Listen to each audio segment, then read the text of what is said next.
Hi, everyone. My name's Susan Jack. I'm a 28-year-old marketing executive at Sterling and Brooks, one of New York's top firms. On the surface, my life seemed perfect. A thriving career, a loving husband, and a future full of promise. But everything unraveled because of my in-laws. You killed it in that presentation today, James said, wrapping his arms around me as I stirred a pot of pasta. That's my husband, I thought, smiling. Cheerful, supportive. Everything I thought I needed. Thanks, babe. Sarah really helped me fine-tune the projections, I said, thinking of my mentor. This could finally lead to that promotion we've been talking about. With your talent, they'd be fools not to promote you. Sarah had told me earlier during our lunch break. Everything felt like it was falling into place until that Sunday dinner at my in-laws. Patricia, my mother-in-law, sat at the head of the oversized dining table, her sharp eyes locked on me. So, Susan, darling, she began with a saccharine smile. I hear a promotion is on the horizon. The salary bump must be substantial. Mom, that's not really appropriate, James interjected weakly, fiddling with his fork. Oh, hush, James. We're family, Patricia said dismissively before turning back to me. Speaking of family, Emma here has a brilliant business idea. Emma, my sister-in-law, perked up. It's a luxury pet accessories line. Very exclusive. I just need some startup capital. Family should help family, Patricia chimed in. George, my father-in-law, nodded silently as always. I forced a smile. I'll have to think about it. This wasn't their first pitch. Last month it was a yoga studio. Before that, a juice bar. Each venture failed spectacularly within weeks. Back at work the next day, I was distracted, my mind racing. Everything okay?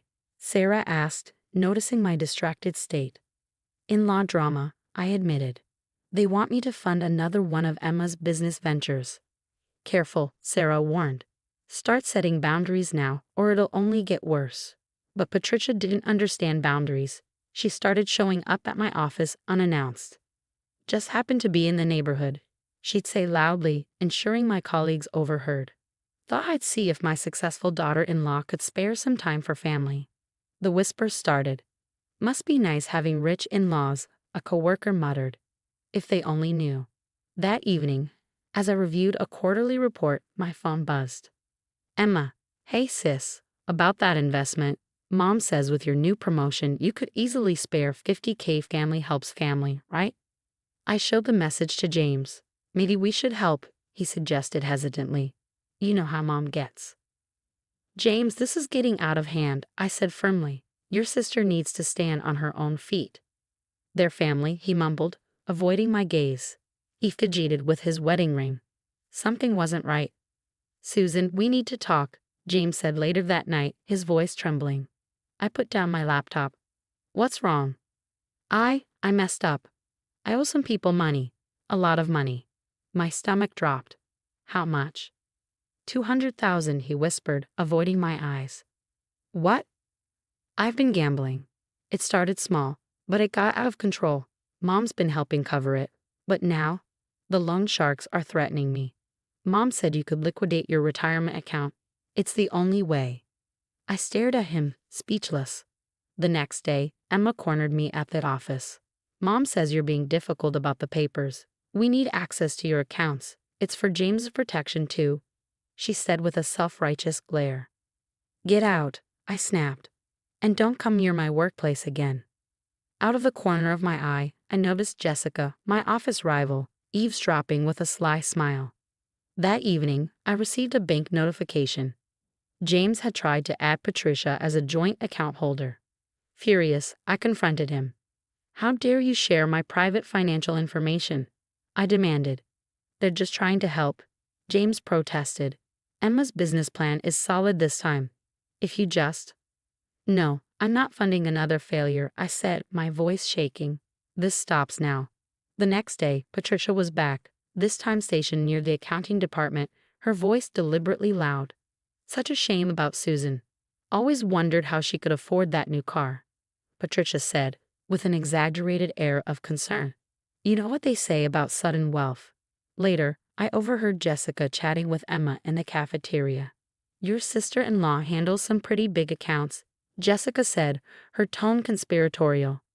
But those numbers, they never quite add up. My hands shook as I called Sarah. They're trying to destroy everything I've built, I said, my voice barely steady. Document everything, she advised. Every visit, every conversation. And Susan, check your personal accounts. Now. I did. My stomach dropped. Someone had tried accessing my retirement account 3 times that week. Monday morning, an email from HR hit my inbox. Subject: concerning reports. Mrs. Jack, we've received anonymous complaints about aggressive behavior, mishandling of client funds, and emotional instability. Please arrange a meeting to discuss. I knew exactly where this was coming from. Minutes later, my phone buzzed with a bank alert. Joint account transfer, $45,000 to external account. Heart pounding, I called the bank.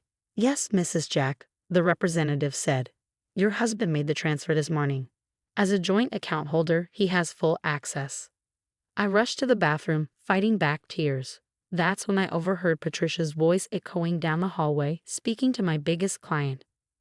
I hate to say this about family, she said in a hushed tone that carried, but we're all worried about Susan's episodes.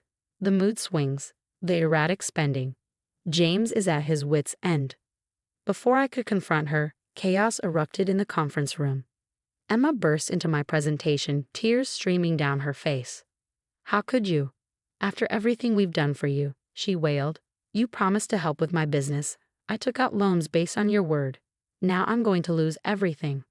My clients shifted uncomfortably as security escorted her out. Across the room, I saw Jessica recording the entire scene on her phone. Within hours, the video was circulating through office email chains. That night, I did something I'd never done before. I went through James's laptop. Buried in his emails, I found the thread that shattered my illusions. Patricia, Susan's up for that promotion. Once it's official, we can start phase 1. Emma, you know what to do with Jessica. James, don't worry, baby sister. We did this with Rachel too. She never saw it coming. Rachel, James' ex-fiancée. I'd always wondered why she ended things so abruptly. It took me 3 hours of social media digging to find her. When she answered my call, her voice was cautious. Susan, James's wife, she said hesitantly. I've been expecting this call for years. We met at a cafe 2 towns over. Rachel's hands trembled as she slid an old journal across the table. They did the same thing to me, she said. First, it was small loans. Then, James's gambling debt surfaced. Patricia started showing up at my workplace, checking in.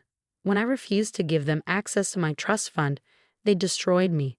I lost my job, my reputation. I had to move states, but I kept everything: emails, recordings, bank statements. I've been waiting for their next victim to find me. My phone buzzed with another email from HR. Multiple complaints received regarding unprofessional conduct. It's happening exactly like before, Rachel said grimly. But this time, they picked the wrong target. I showed her my own evidence, screenshots of James sharing my financial information, recordings of Patricia's slanderous conversations near my office, bank transfer records, and Emma's stage meltdowns. There were others, Rachel revealed. 3 more before me. James's high school girlfriend, his college fiancée, even his first wife. They target successful women, drain them dry, then move on. Patricia orchestrates everything. That night, an anonymous email landed in my inbox. Inside were statements, photos, and recordings from 2 other women. Their stories mirrored mine. Minutes later, my phone lit up with a text from James. Baby, I know you're upset, but Mom's right. Family has to stick together. Just sign the account transfer papers and all this ugliness can stop. I stared at my evidence folder, now bulging with years of their schemes. They thought I was just another victim. They had no idea I was about to become their worst nightmare. The next morning, I texted James. Coming home now. You're right, we need to talk. Let them think they'd won. Let them think I was breaking. While they were playing checkers, I was setting up a chessboard. The board meeting was scheduled for 9:00 a.m. I watched Patricia and Emma stroll into the lobby, their faces smug. They had no idea they were walking into my trap. Before we begin, I said, placing 5 thick folders on the conference table, I have evidence of systematic harassment and attempted financial fraud. The board members leaned forward as I played recordings, displayed emails, and presented bank statements. Then came the testimonies. Rachel and the other women had agreed to record video statements. One by one, they shared their stories, accounts of being systematically targeted, harassed at their workplaces, and financially drained by the Miller family. Their voices, steady and resolute, painted a damning picture of years of manipulation. As the videos played, a commotion broke out in the lobby. Patricia and Emma, oblivious to what was unfolding upstairs, were approached by security. Their phones buzzed incessantly as the fallout began. An anonymous tip had triggered formal investigations into Emma's string of fraudulent businesses. Her investors were already pulling out, furious over the revelations. "Mrs. Miller, Miss Miller," the security guard said firmly. "Please step away from the building. This is outrageous." Patricia shrieked, clutching her pearls. "I'm here to report my unstable daughter-in-law." My phone buzzed. It was a text from Rachel. "It's done. Police just picked up James at the casino. Loan sharks turned over evidence of his debts and threats." The board's decision was swift and unanimous.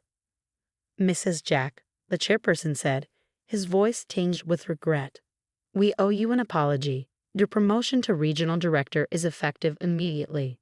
Later that afternoon, Emma's remaining investors stormed her office, armed with proof of her 5 previous scams. Someone had sent them court records showing she'd been taking deposits for non-existent luxury products for years. Meanwhile, Patricia's carefully curated social circle was imploding. Her country club friends began receiving emails detailing her decades-long involvement in financial fraud schemes, long predating James's gambling issues. Patricia's perfect plan wasn't just unraveling. It was collapsing in spectacular fashion. 6 months later, I sat in my corner office reviewing quarterly reports. Sarah knocked on the door and handed me a newspaper. "You'll want to see this," she said with a smirk. The headline read, "Local family faces bankruptcy following fraud investigations." The article detailed how James had lost everything to the loan sharks.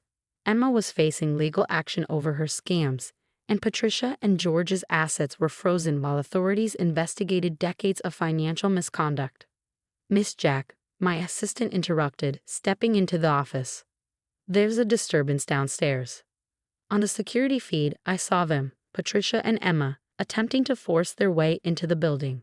Their designer clothes were noticeably worn, their once luxury car now replaced by a battered old sedan. Security promptly escorted them out as they screamed about family loyalty. My phone buzzed with one final text from James. "Please, Susan, we're about to lose everything." I stared at the message for a moment before deleting it. Sometimes the best revenge is thriving while toxic people drown in the consequences of their own actions. Success truly is the best revenge. Now I have a question for you. What would you have done in my position? Would you have forgiven James and his family if they showed remorse to maintain peace, or stood your ground and exposed them, despite their being family? At what point does someone lose the right to claim family ties? When is enough truly enough? Share your thoughts in the comments below.